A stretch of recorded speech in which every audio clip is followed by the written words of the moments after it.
Dans les paris sportifs, la question qu'on se pose le plus, c'est comment gagner de l'argent avec les paris sportifs. Et notamment, comment gagner de l'argent régulièrement, sur le long terme. Pour moi, il y a le mindset qui entre en compte et je vais vous parler dans cette vidéo de 5 piliers concernant l'état d'esprit du parieur qui va gagner sur le long terme.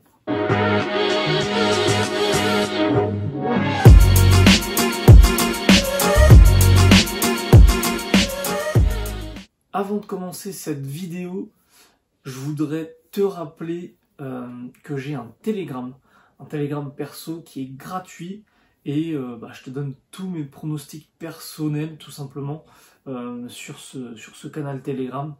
Voilà, n'hésite pas à t'abonner.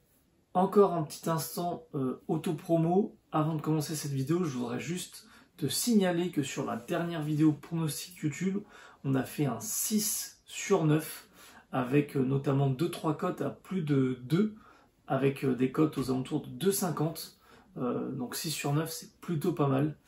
J'espère qu'un jour, on tapera le 9 sur 9 ou 10 sur 10 si on fait sur d'autres championnats.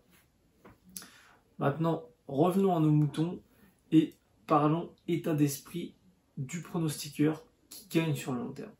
Donc la première chose, c'est la gestion de bankroll corrélée à la résistance au stress. C'est-à-dire que tu dois te fixer une manière de gérer ta bankroll, de gérer tes mises, donc que ça soit mise fixe, mise en fonction de la cote, mise en unité, etc., etc., etc. Là n'est pas la question. Je pourrais faire une vidéo sur le sujet, sur la meilleure manière de gérer sa bankroll, mais la question ici, c'est plutôt de résister au stress. C'est-à-dire, tu as une gestion de bankroll qui est de mise fixe, par exemple. Tu as enchaîné 4-5 matchs, 4-5 pronostics plutôt perdants. La pression commence à monter. Tu sens que voilà, le stress te rattrape, tu as envie de gagner, tu essayes de trouver un pronostic sûr. Tu te dis là, c'est une cote assez safe, tout simplement, et tu as envie de miser plus. Tu as envie de miser le double, voire plus que tes mises habituelles. Ça, c'est pas bon du tout. Parce qu'en fait, c'est un effet boule de neige. Tu commences à perdre, tu rentres dans une spirale négative, et là, tu veux te refaire à tout prix. Et justement, pour repartir sur une bonne session, sur une bonne lancée, l'idée, c'est que dans ce type d'événement, si tu enchaînes plusieurs défaites d'affilée, l'idée, ça ne va pas être d'augmenter tes mises, mais plutôt de les restreindre, c'est-à-dire pour limiter les pertes, mais tout en te redonnant confiance. Voilà, ça c'est la première chose. La deuxième chose, et c'est une des choses que je répète souvent, que ce soit sur cette chaîne, ou encore quand j'étais sur Instagram, compte qui est encore ouvert, mais sur lequel je ne donne plus de conseils, je pense à ouvrir du moins j'ai un TikTok d'ouvert, donc ça va plutôt se passer sur TikTok niveau réseaux sociaux. Il faut toujours privilégier la qualité à la quantité de pronostics. C'est-à-dire que moi, je me suis fixé une base. Bon, dans l'idéal, je voulais faire 10 pronostics par mois. J'y arrive pas encore, j'en fais encore beaucoup plus. C'est-à-dire que je suis à peu près à une vingtaine par mois. Mais c'est déjà beaucoup moins que certains d'entre vous qui regardent cette vidéo, ou même des pronostiqueurs, des parieurs qui vous font payer des VIP.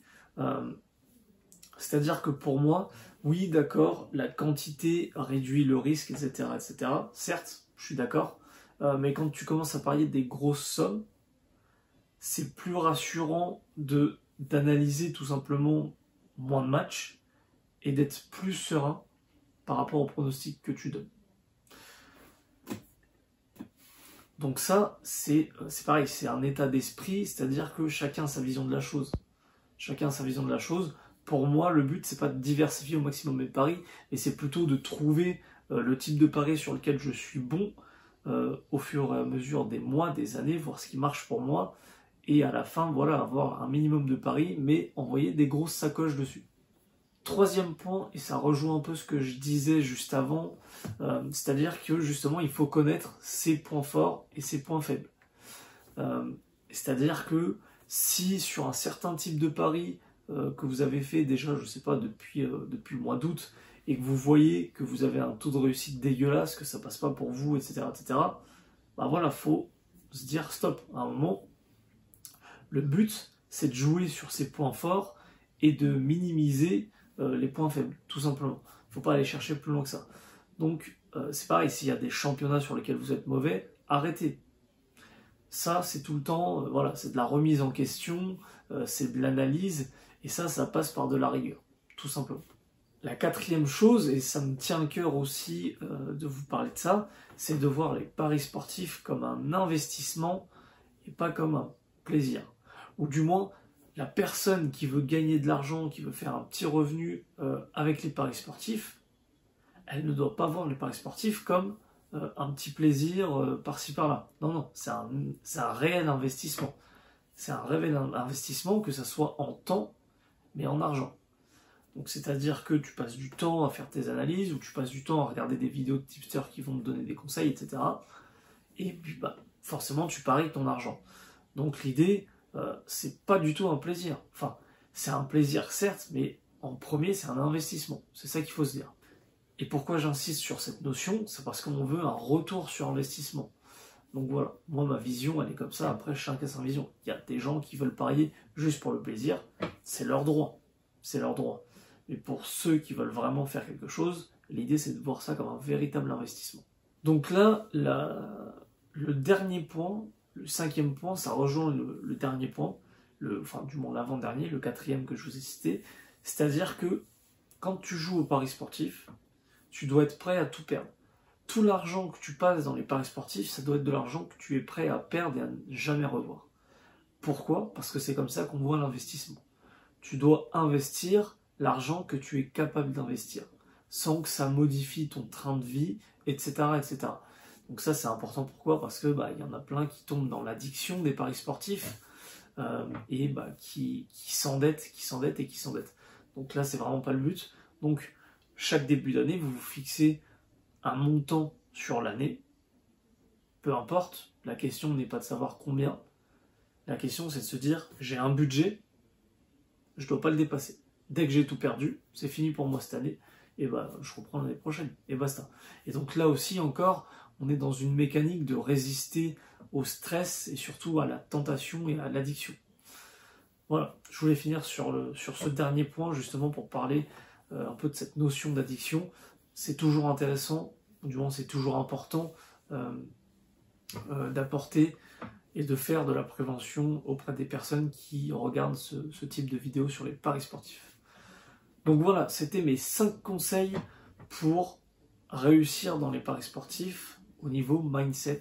Surtout, si vous partez avec cette base, vous avez déjà de quoi faire et de quoi avancer. On se retrouve dans une prochaine vidéo pronostic. Salut YouTube!